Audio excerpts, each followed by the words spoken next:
Immunity, రోగనిరోధక శక్తి అనేది ఇప్పుడు మనకి అందరికీ ఈ కోవిడ్ సమయంలో కానీ చాలా చాలా అవసరం. సో మన రోగనిరోధక శక్తిని మనం పెంపొందించుకోవాలంటే కొన్ని పర్టికులర్గా మనం ఆచరణలో పెట్టాలి. మన లైఫ్లో కొన్ని పర్టికులర్ విధానాల్ని పాటించాల్సిన అవసరం ఉంటుంది. సో ప్రైమరీగా చూసుకుంటే రోగనిరోధక శక్తి అంటే మనకి ఇమ్యూనిటీ అనేది అందరికీ సర్వసాధారణంగా మనకి యాంటీబాడీస్, మనం ఎప్పుడైతే వైరల్ ఇన్ఫెక్షన్ కానీ బ్యాక్టీరియల్ ఇన్ఫెక్షన్ బారిన పడినప్పుడు ఆటోమేటిక్గా మన ఒంట్లో యాంటీబాడీస్ అనేవి ప్రొడ్యూస్ అవుతూ ఉంటాయి. సో దీంట్లో మనకి యాంటీబాడీస్ అనేవి ప్రొడ్యూస్ అవ్వడం, ఎక్కువ రోజులు ఇవి మన్నాలి అంటే మనం ప్రైమరీగా కొన్ని జాగ్రత్తలు అనేది తీసుకోవాల్సి ఉంటుంది. ఎక్కువ వరకు మన ఇమ్యూనిటీ డెవలప్ అయ్యేది మనం తీసుకునే ఆహారం మీద డిపెండ్ అవుతుంది.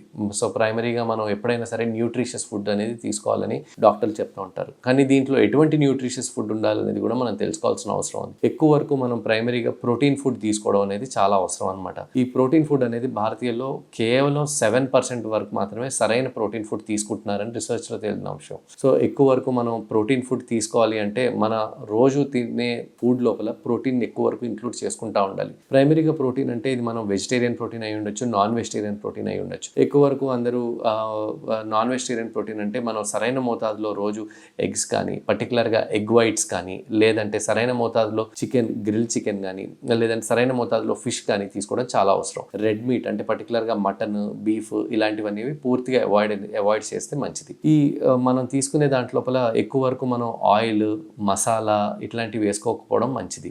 పర్టికులర్గా ఆయిల్ వల్ల మనం తీసుకునే ప్రోటీన్ తీసుకున్నా కూడా సరిగ్గా మనకి అరగదు, ఆరు మనకి సరిగ్గా చేరాల్సినట్టు మనకి ఇంటెస్టైన్లో మనకి అబ్జార్ప్షన్ కూడా సరిగ్గా ఉండదు అనమాట. సో వీలైనంత వరకు మనం ప్రోటీన్ తీసుకున్నప్పుడు గ్రిల్ చికెన్ తీసుకోవడం, ఆర్ నాటుకోడి తీసుకోవడం, లేదంటే సరైన రకమైన ఫిష్ తీసుకోవడం అనేది చాలా చాలా అవసరం. అండ్ ఇదొకటే కాకుండా ఎగ్ వైట్స్ కూడా మనకి ఎంతో వరకు ప్రోటీన్ అనేది మనకు అందిస్తూ ఉంటుంది. సో మనం వెజిటేరియన్లో తీసుకుంటే మనం వీలైనంత వరకు పప్పులు, పర్టికులర్గా కందిపప్పు కానీ ఇవన్నీ ఎక్కువగా తీసుకోవడం మంచిది.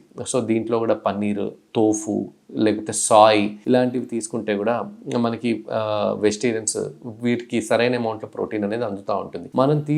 మనం రోజు 100% ఫుడ్ తీసుకుంటున్నాం అనుకుంటే దాని లోపల కనీసం 35% వరకు ప్రోటీన్ ఫుడ్ ఉండాల్సిన అవసరం ఎంతో ఉంటుంది. సో మీరు సుమారుగా ఆల్మోస్ట్ ఒక 50 kgs ఉన్నారనుకుంటే వెయిట్, కనీసం రోజుకి మీరు కనీసం 30 నుంచి 40 గ్రాముల ప్రోటీన్ అన్న తీసుకోవాల్సిన అవసరం ఉంటుందన్నమాట. అంటే ఈ ప్రోటీన్ అప్పుడప్పుడు కొంతమందికి అరుగుదల సరిగ్గా ఉండకపోవచ్చు. సో వారు ఎక్కువ వరకు వాటర్ అండ్ దాంతోపాటు ఫైబర్ తీసుకోవడం చాలా అవసరం. సో ఫైబర్ అంటే ఎక్కువ వరకు మనం ఆకుకూరలు, కూరగాయలు అండ్ ఆ తర్వాత ఫ్రూట్స్ ఇలాంటివి తీసుకోవడం ద్వారా మనం డైజెషన్ కూడా మనం పెంపొందించుకోవచ్చు. సో ప్రోటీన్ తీసుకోవడం ద్వారా మన రోగనిరోధక శక్తి బాగా ఇంప్రూవ్ అవుతుంది. ఇదొకటే కాదు, మనం ప్రైమరీగా ఇంకొకటి మనం వీలైనంత వరకు వాడే ఆయిల్స్లో కూడా మనం జాగ్రత్తలు వహించాలి. పర్టికులర్గా చాలా వరకు అందరు తెలియకుండానే నెలకి నలుగురుండే ఇంట్లో ఆల్మోస్ట్ 5 నుంచి 7 లీటర్లు ఆయిల్ వాడేస్తూ ఉంటారు. కానీ మనం ఇక్కడ గుర్తుపెట్టుకోవాల్సింది మనిషికి 750 ml పర్ నెల, అంతకంటే ఎక్కువ ఆయిల్ వాడకుండా ఉంటే మంచిది. ఇదొకటే కాకుండా ఆయిల్ కూడా మనం రొటేషన్లో వాడుతూ ఉండాలి. అంటే ఒకసారి మీరు రైస్ బ్రాన్ ఆయిల్ వాడితే ఒకసారి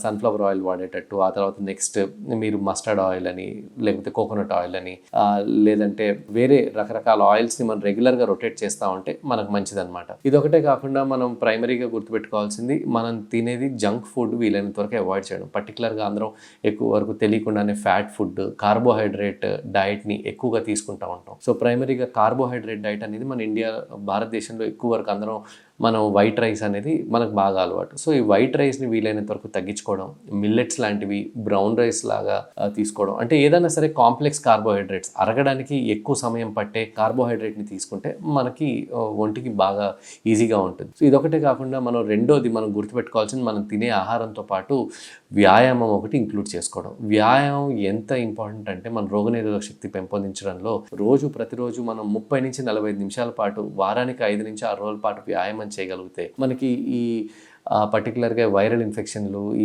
బ్యాక్టీరియల్ ఇన్ఫెక్షన్లు బారిన పడకుండా మనం కాపాడుకునే అవకాశం ఉంటుందన్నమాట. పర్టికులర్గా వ్యాయామం రోజు చేయడం ద్వారా మనం దీర్ఘకాలిక వ్యాధులతో బాధపడుతున్న వారు, పర్టికులర్గా డయాబెటీస్, హైపర్టెన్షన్తో బాధపడుతున్న వారు కూడా వారి లైఫ్ స్టైల్ ఇంప్రూవ్ చేసుకోవచ్చు. అండ్ పర్టికులర్గా ఈ దీర్ఘకాలిక వ్యాధులతో బాధపడుతున్న వారు ఎక్కువ వరకు రోగనిరోధక శక్తి వారిలో తక్కువగా ఉంటుంది. సో వ్యాయామం చేయడం ద్వారా వారి రోగనిరోధక శక్తిని పెంపొందించుకోవచ్చు. సో కనీసం రోజుకి 30 నుంచి 45 నిమిషాల పాటు, వారానికి 5 రోజుల నుంచి 6 రోజుల పాటు వ్యాయామం చేస్తే ఈ రోగనిరోధక శక్తిని మనం పెంపొందించుకునే అవకాశం ఉంటుంది. మూడోది మనం గుర్తుంచుకోవాల్సిన అంశం నిద్ర. చాలా వరకు అందరం రాత్రిపూట ఎక్కువసేపు మనం పడుకోము, ఆర్ లేదంటే నిద్ర ఎప్పుడు డిస్టర్బెన్స్గా ఉంటుంది.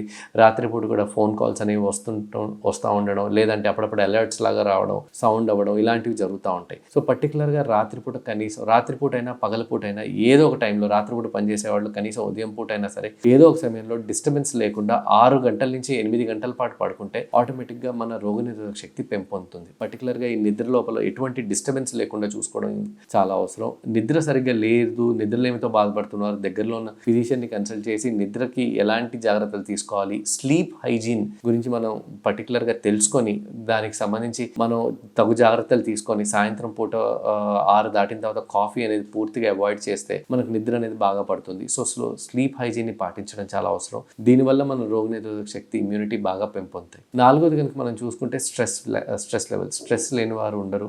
ఒత్తిడి ప్రతి విషయంలో ఉంటుంది, మానసిక ఒత్తిడి ఉంటుంది. ఆ తర్వాత ప్రతిరోజు మనం దైనందినంగా ఈ ఒత్తిడికి గురవుతూనే ఉంటాం ఏదో ఒక రూపంలో. సో అందుకోసం ఒత్తిడి నుంచి మనం కాపాడుకోవాలి అనుకుంటే వీలైనంత వరకు సెల్ ఫోన్ని సాయంత్రం పూట దూరంగా పెట్టడం, అవసరం లేనప్పుడు సెల్ ఫోన్ మీద ఎక్కువసేపు టైం గడపకుండా ఉండడం, ఆ తర్వాత రోజులో ఏదో ఒక కాసేపు అయినా సరే ఆహ్లాదంగా కాసేపు చెట్ల మధ్యలో గడపడము, ఒక 10-15 నిమిషాల పాటు ఆటోమేటిక్గా మనం మెడిటేషన్ చేయడం రోజు. దీని ద్వారా మన ఒత్తిడిని మనం తగ్గించుకునే అవకాశాలు ఉంటాయన్నమాట. ఒత్తిడిలో మన స్లీప్ కూడా ఒక పాత్ర ప్లే చేస్తూ ఉంటుంది. సో అందుకోసం సరైన నిద్ర కూడా ఉండడం ఎంతో అవసరం. ఇట్లా మనం ప్రతిరోజు ఏదో ఒక టైంలో వ్యాయామం చేయడం, సరైన ప్రోటీన్తో కూడిన ఆహారాన్ని తీసుకోవడం, ఆ తర్వాత వీలైనంత వరకు సెల్ ఫోన్ని దూరంగా పెట్టడం, నిద్ర సరిగ్గా ఉండేటట్టు చూసుకోవడం, దీని ద్వారా మన రోగనిరోధక శక్తిని మనం పెంపొందించుకోవచ్చు.